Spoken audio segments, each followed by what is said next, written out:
Hello students, very good morning. All of you are warmly welcome in this YouTube channel that has been planned to provide you online classes from ML Convent Group of Schools. Students, nowadays we are studying your supplementary reader snapshots first chapter, The Summer of the Beautiful White Horse, written by William Saroyan. Students, we have completed. You have got the first video in this record in the previous class. In today's, today it is the second video of the same class. Same chapter. So let us discuss. Let us try to recapitulate whatever we have done up to now. Students, I would like to tell you, or I would like to remind you once again that The Summer of the Beautiful White Horse is a story about two poor Armenian boys who belong to a tribe whose hallmarks are trust and honesty. It relates the adventure of those two boys who define the sense of morality in their own innocent way. The boys know that they belong to a tribe which takes pride in honesty and that no member of the tribe can be a thief. And yet, one of them steals a horse. They use the horse to satisfy their urge for pleasure rights. They refuse to view their act as stealing, as they are not going to sell the horse but to return it to its owner at their pleasure, maybe even after a year. The story brings home the point that it is not easy to decide what is right and what is wrong. The irony and humor involved in the story make it quite interesting, in spite of lack of action. So, the story goes in this way that once there lived in Armenia a very poor family.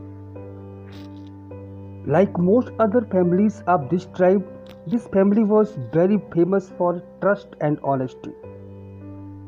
Family name for them was very important. They could never beg or steal. Honesty was the hallmark of their family. ये जो कहानी है वो Armenia के एक बहुत ही poor family से belong करती है, जो कि गैरोग्लेनियन फैमिली जानी जाती है। इस ट्राइब की जितनी भी फैमिलीज हैं वो सभी फैमिलीज अपनी ट्रस्ट और ऑनेस्टी की क्वालिटीज़ के लिए बहुत ही फेमस है।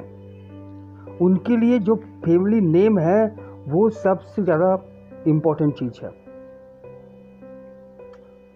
भीख मांगना या चोरी करना इनकी फैमिली का पार्ट है ही नहीं। एरम, जो कि इस स्टोरी का नरेटर है, वो उस समय 9 साल का था और घोड़े का बहुत शौकीन था। And his cousin Mourad, who was very affectionate towards him, was 13 year old. और जो मोराद है, जो कि उससे दोनों में बहुत लगाव है, वो उस समय 13 साल की एज का था। उसकी एज जो थी वो 13 साल थी। Mourad was somewhat crazy but very confident and adventurous. Mourad crazy था लेकिन कॉन्फिडेंट भी था और एडवेंचरस भी था। He was ready to take risks and even break rules if they did not cause any harm. उसका एक तरीका था कि अगर रूल को तोड़ने के बाद किसी को कोई नुकसान नहीं होता तो वो रिस्क लेने के लिए तैयार रहता था और इवन जो रूल्स थे रूल्स को भी ब्रेक करता था। लेकिन हाँ, उसके अपने तरीके होते हैं। वो अपने तरीक़ों से एक स्पेशल वेज होता है, स्पेशल वे है उसका काम करने का। एक दिन जहाँ पे जो कि स्टोरी की बिगिनिंग है, in the opening scene of the story हम ये पाते हैं कि one day in the early morning hours, Murad came to Aram's house on a white horse. एक दिन अर्ली मॉर्निंग में मुराद जो है वो आराम के घर आता है, अब एक वाइट हॉर्स पे बैठ करके। आराम उसको जो है उस वाइट हॉर्स पे बैठा हुआ देख करके काफी वंडर स्ट्रक हो जाता है। Question by Aram, Mourad told him that he had stolen the horse for a pleasure ride. वो मान लेता है कि हाँ उसने घोड़ा चुराया है, लेकिन वो प्लेजर राइड के लिए चुराया है, वो उसको बेचने के लिए नहीं चुराया। और चूंकि उसने बेचने के लिए नहीं चुराया, इसलिए ये स्टीलिंग नहीं हो सकती। सो अप टू नाउ हम लोगों ने इस कहानी में यहाँ तक पढ़ा है। हम लोग कहानी को आगे बढ़ाते हैं। Open your book on page number 3। So students, in the last part of the chapter हम लोगों ने यहाँ तक पढ़ लिया था कि आराम को लेने के लिए मुराद आता है, और कुछ सोच विचार के बाद आराम भी उसके साथ आ जाता है। वो कहता है कि वो कपड़े पहन के बाहर आ रहा है, और वो कपड़े तो जल्दी जल्दी पहनता है और विंडो के रास्ते से वो बाहर आ जाता है अपने घर के, और अपने कजिन मुराद के पीछे घोड़े पे बैठ जाता है। Now that year we lived at the edge of town on Walnut Avenue. Here बता रहा है कि उस साल ये लोग जो है वॉलनट एवेन्यू, जो कि टाउन के एकदम किनारे था, वहाँ रहते थे। Behind our house was the country. उनके घर के पीछे पूरा गांव का एरिया था, वाइन यार्ड्स थे, ऑर्चर्ड्स थे, इरिगेशन डिचेस थी एंड कंट्री रोड्स थी। In less than 3 minutes we were on Olive Avenue. और चूँकि वो अपने मुराद के साथ घोड़े बैठा हुआ था, तो 3 मिनट के अंदर में ही वो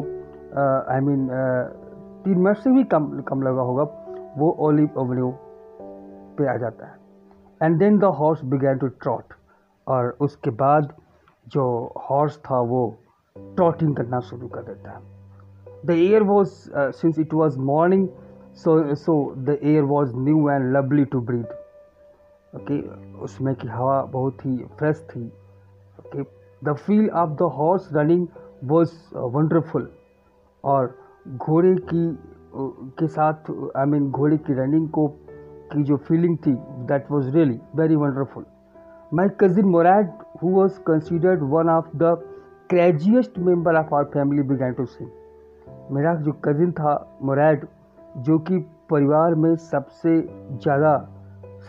बड़ा क्रेज, सबसे ज़्यादा क्रेजी मेंबर माना जाता था, वो गाने लगा। आई एम सॉरी, गाना तो लोग जो है जब अच्छी राग में, अच्छे लय में, अच्छी वॉइस में गाते हैं तब उसको हम गाना कहते हैं, लेकिन वो उसकी वॉइस में स्वीटनेस नहीं थी। So I mean he began to roar, मतलब कि वो दहाड़ने लगा। ये एक तरीके से ह्यूमर क्रिएट करने का प्रयास किया गया कि उसके गाने को रोरिंग से कंपेयर किया गया। Every family has a crazy streak in it somewhere. हर एक परिवार में कोई न कोई एक मेंबर होता है जो कि क्रेजी होता है। And my cousin Mourad was considered the natural descendant of the crazy streak in our tribe. और हमारा आराम का जो कजिन है मुराद, वो उसी क्रेजी स्ट्रीक का डिसेंडेंट, नेचुरल डिसेंडेंट माना जाता था। उनके पहले, before him was our uncle Khosrove. उसके पहले मुराद के पहले हमारे अंकल खोसरो थे। He was an enormous man. Sorry, अभी भी वो है, जिंदा है। सो एक इनॉर्मस मैन है with a powerful head of black hair. काले रंग है उनके और पावरफुल हेड है। And the largest moustache in the San जैक्विन valley. उस पूरी वैली में सबसे बड़ी मूछ इन्हीं की है। अ मैन, और ये जो है इतने फ्यूरियस हैं टेम्पर में, इतने हद से ज़्यादा। He is highly irritable, he is highly impatient. उनके पास पेशेंस नाम की तो कोई चीज़ ही नहीं है। और अपने इम्पेशेंस के कारण किसी भी व्यक्ति को, जो आदमी बात कर रहा है, बोल रहा है, उसको अपनी दहाड़ से उसकी बातचीत करना बंद कर सकते थे अंकल खुसरो। और उनका एक जो है कुछ एक पेट वर्ड्स हैं, वो क्या है? It is no harm, pay no attention to it. ये उनका पेट हार्म है। हर बात पे वो बार बार इस बात को बोलते हैं कि it is no harm, pay no attention to it. That was all, no matter what anybody happened to be talking about. बस उनसे कोई मतलब नहीं है कि कोई आदमी क्या बातचीत कर रहा है, कितने सीरियस मैटर पे बात कर रहा है। बट उनको पसंद नहीं था कि कोई उनके सामने बात करे, और कोई भी ज़्यादा बातचीत किया नहीं कि वो उसके ऊपर चिल्ला पड़ते थे और उसको शांत कर देते थे। Once it was his own son Arak running 8 blocks to the barber shop where his father was having his mustache trimmed to tell him their house was on fire. It was really, यहाँ पे जो accident बताया जा रहा है, ये उनके crazy nature का एक्सट्रीम पॉइंट आप कह सकते हो। कैसे भाई? उनका अपना बेटा अरैक अपने घर से 8 ब्लॉक्स दूर, जहाँ पर कि वो बार्बर शॉप पे अपने मुस्टैच की ट्रिमिंग करवा रहे थे, दौड़ता हुआ वहाँ पहुँचता है और उनको, and he informs him that his house was in fire. वो इन्फॉर्म करता है कि उनके घर में आग लगी थी। और ये आदमी खुसरो, वो चेयर में बैठे हुए ही दहाड़ता हुआ बोला, it is no harm, pay no attention to it. कोई बात नहीं है, ध्यान मत दो। ऐसी सुन के जो बार्बर था, the barber was dumbstruck, कि इस आदमी की लगता है शायद समझ में नहीं आया कि उनका बेटा ये बता रहा है कि घर में आग लगी है। तो उसने जो है उनको बताया कि लेकिन आपका लड़का बता रहा है कि घर में आग लगी है। तो खुसरो साहब फिर से रोलिंग करने लगे, enough, it is no harm, I say enough, मैंने कह दिया ना, कोई बात नहीं, आग लगी है, लगी रहने दो। वो ऐसे थे। और उन्हीं का नेचुरल डिसेंडेंट हमारा कजिन मुराद है। माई cousin Mourad was considered the natural descendant of this man. मेरा जो कजिन है मुराद, वो इसी आदमी का नेचुरल डिसेंडेंट माना जाता है। Although Mourad's father was Zorab, who was practical and nothing else. Here it is very startling fact that Murad's father Jorab was very practical and very sensible man. उनका मुराद के जो फादर थे, जोराब साहब, वो बहुत ही अच्छे इंसान है, एकदम प्रैक्टिकल इंसान है। That is how it was in our tribe. A man could be the father of his son's flesh, but that did not mean that he was also the father of his spirit. बड़ी ही अच्छी बात यहाँ पे, बहुत ही important बात बताई गई कि कोई भी इंसान अपने बेटे के फ्लेश का तो फादर हो सकता है, बट उसकी स्पिरिट का फादर नहीं होता। हम सभी लोगों ने देखा होगा, all of us have observe this, कि there are some people who are very good, but their sons are very notorious. On the other hand, there are some other people who are very notorious, but their sons are very sensible, very practical. ये natural सी बात है, सब लोगों ने इसको observe किया है। Okay, कि कुछ लोग होते हैं जो कि बड़े ही शैतान होते हैं, लेकिन उनके बच्चे बड़े अच्छे निकल जाते हैं।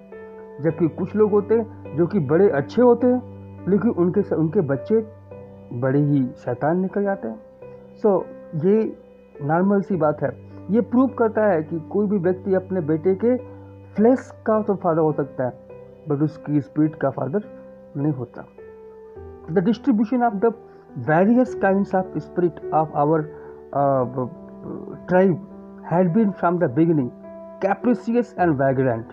इस प्रकार से ये कहता है कि जो हमारी ट्राइब है उसमें स्पिरिट का जो डिस्ट्रीब्यूशन है वो काफ़ी कैप्रिसियस और वैग्रेंट है। We rode and my cousin Mourad sang. इस तरीके से आगे बढ़ते हैं कहानी में। अभी तो थोड़ा सा उसके क्रेजी आइडियाज़ क्रेजीनेस के बारे में थोड़ा सा बातें शुरू हो गई थी। मोराट डिस्क्राइब करने लगा था। वो लोग घुड़सवारी कर रहे हैं, घुड़सवारी करते हुए आगे जाते हैं उनका, और जो मोराट है वो गाना गाते हुए घुड़सवारी करता है। For all anybody knew we were still in the old country where at least according to some of our neighbors we belonged. We let the horse run as long as it felt like running. हम लोग उसको घोड़े को running कहते रहे। At last my cousin Morat said, "Get down, I want to ride alone." जब हम लोगों ने काफ़ी देर तक साथ में जो है हॉर्स राइडिंग कर लिया तो मोराट ने मुझसे कहा कि मैं अब नीचे उतर जाऊं। Why? Because he wanted to ride alone. अब उसका मन था कि अब वो अकेली राइडिंग करेगा। लेकिन मैंने कहा कि if you will ride alone then I will also ride alone. Will you let me ride alone? कहा कि अगर तुम जो है अकेली राइडिंग करोगे तो हम भी करेंगे, तुम मुझे अकेली राइडिंग करने दोगे?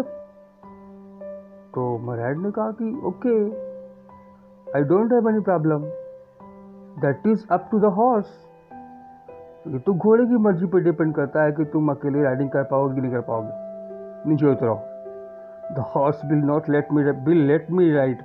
मैंने कहा कि अरे आप चिंता मत करो, जो हॉर्स है वो मुझे घुड़सवारी करने देगा अकेले। We shall see, don't forget that I have a way with a horse. ये जैसे कि आपने खुसरो के बारे में देखा कि वो मैंने हर बात पे वो चिल्ला के बोलता है कि pay no attention to it, it is no harm, pay no attention to it. वैसे आप इसके बारे में जो क्रेजीनेस है मोराट के बारे में विल फाइंड आउट कि ये बात बात पे frequently he says I have a way with. Really आप कहानी में पाएंगे कि वो उसका हर चीज के मामले में अपना तरीका है। अभी यह कहा कहता है आई have a way with a horse. मेरी अपनी अलग अंडरस्टैंडिंग है हॉर्स को लेकर के। ऐसे ही आप आगे पढ़ेंगे तो वो बर्ड्स के बारे में बोलता है कि आई have a way with the horse with the birds. फिर डॉग्स के बारे में बोलेगा कि आई have a way with the dogs. यही नहीं, फॉर्मर के बारे में बोलेगा आई have a way with the former. तो ये उसका अपना बोलने का तरीका है। तो he says I have a way with a horse for the sake of your safety he said let us hope so get down. Okay, उसने कहा कि हम तो तुम्हारी सेफ्टी के लिए बोल रहे थे और कि ठीक है अभी नीचे उतरो, हमें करने दो, हमें अकेली राइडिंग करने दो। All right, but remember you have got to let me try to ride alone. मैंने उनसे कहा ठीक है मैं उतर जाता हूँ, लेकिन याद रखिएगा तुम मुझे अकेले राइडिंग करने दोगे। After that I got down and my cousin Morat kicked his heels into the horse and shouted, "Wazir, run!" इसके बाद मैं जो है घोड़े से उतर गया और मेरा कजिन जो है अपने हील से किक किया हॉर्स को और उसको ऊपर शाउट किया कि वज़ायर रन। वज़ायर उस घोड़े का नाम रहा होगा शायद, ओके, या उसके लिए घोड़े के लिए स्पेशल वर्ड यूज किया, Vazire run. The horse stood on its hind legs, snorted and burst into fury of speed. That was the loveliest thing I had ever seen. जब उसने जो है वो चिल्लाया तो वो जो घोड़ा था वो एक बार अपने हाइंड लेग्स पे जो है खड़ा हुआ, स्नॉट किया और उसके बाद तेजी के साथ भागना शुरू कर दिया। और उसको भागता हुआ देख करके जो एरम था वो कहता है कि that was the loveliest thing. अभी तक की जितनी भी चीज़ उसने देखा है उन सब में सबसे लवली चीज़ यही थी। My cousin Mourad raced The horse across a field of dry grass to an irrigation ditch, crossed the ditch on the horse, and 5 minutes later returned, dripping wet. My cousin Murad rode along towards the field of dry grass and then to irrigation ditch and crossed the ditch on horse. वो जो है dry grass के खेतों की ओर घोड़े को दौड़ाता हुआ ले गया, फिर वहाँ से इरिगेशन डिच की ओर गया और फिर डिच से पे ही घोड़े पे बैठे बैठे उसने डिच को पूरा क्रॉस कर लिया और 5 मिनट में एकदम भीग गया था वो, ड्रिपिंग वेट होकर के वो वहाँ पहुँचा।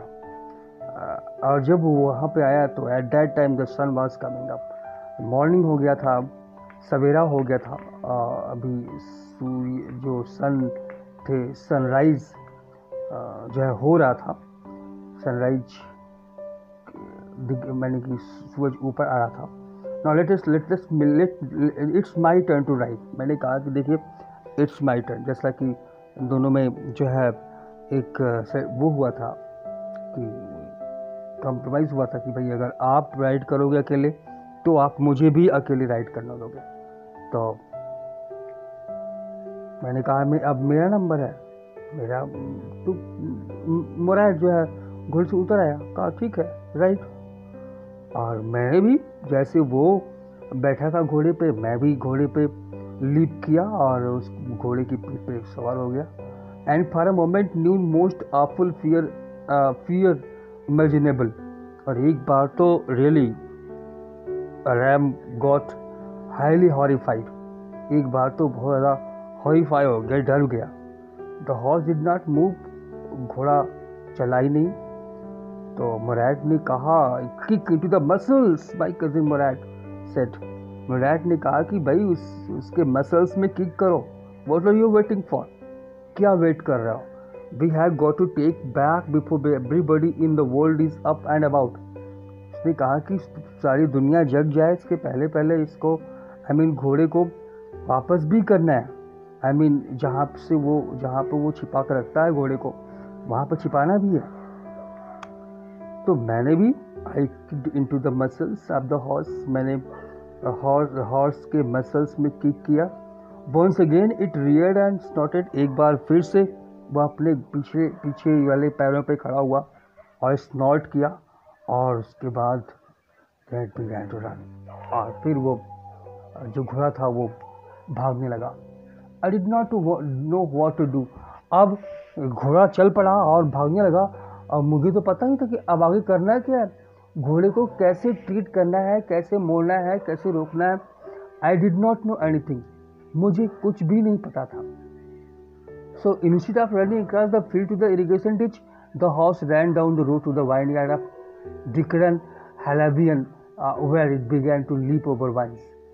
तो ये जो है उधर इरिगेशन डिच की तरफ भागते हुए दौड़ने के स्थान पे ये जो है डिकरन हैलेबियन वाइनयार्ड की तरफ चल पड़ा, रोड की तरफ, और फिर वो वाइन्स के ऊपर जो है लीप करने लगा, उछलने लगा।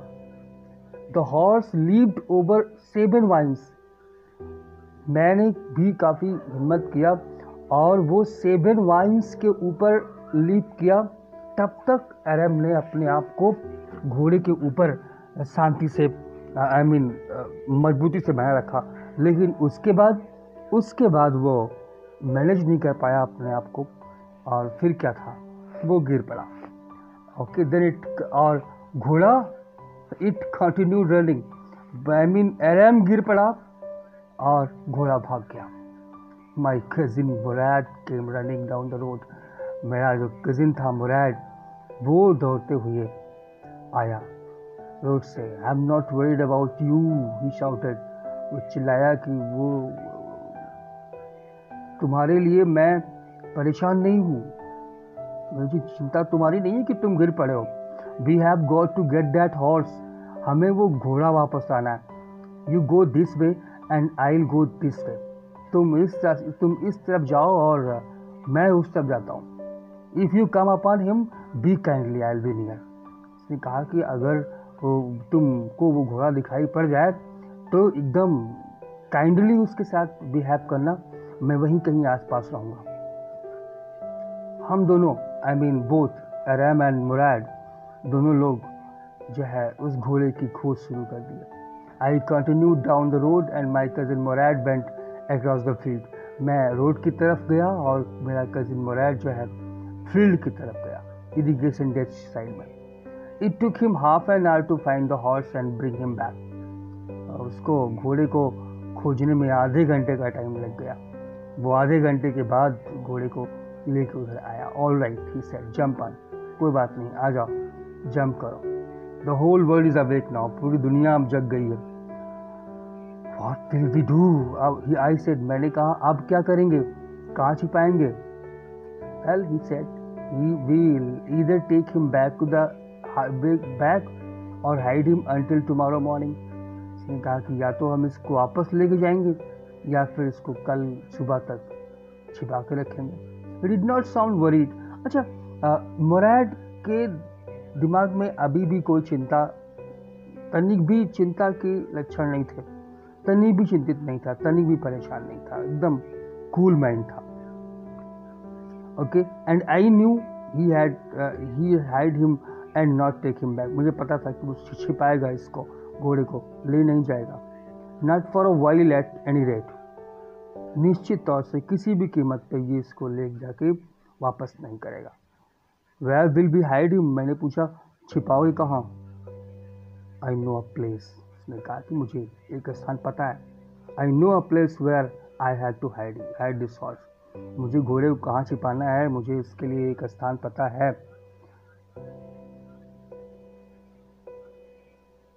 क्या होता है? What happens next? कहाँ छिपाता है वो घोड़े को? क्या ये फर्स्ट डे है जबकि वो घोड़े को छिपा रहा है, या इसके पहले भी?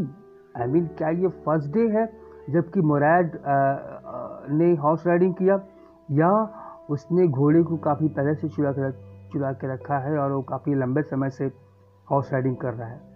हॉर्स को कब तक अपने पास रख पाता है? क्या जो हॉर्स का रियल ओनर है वो जो है घोड़े को खोज पाता है? There are various questions and we shall continue it in our next class. Till then, thank you. Have a nice day.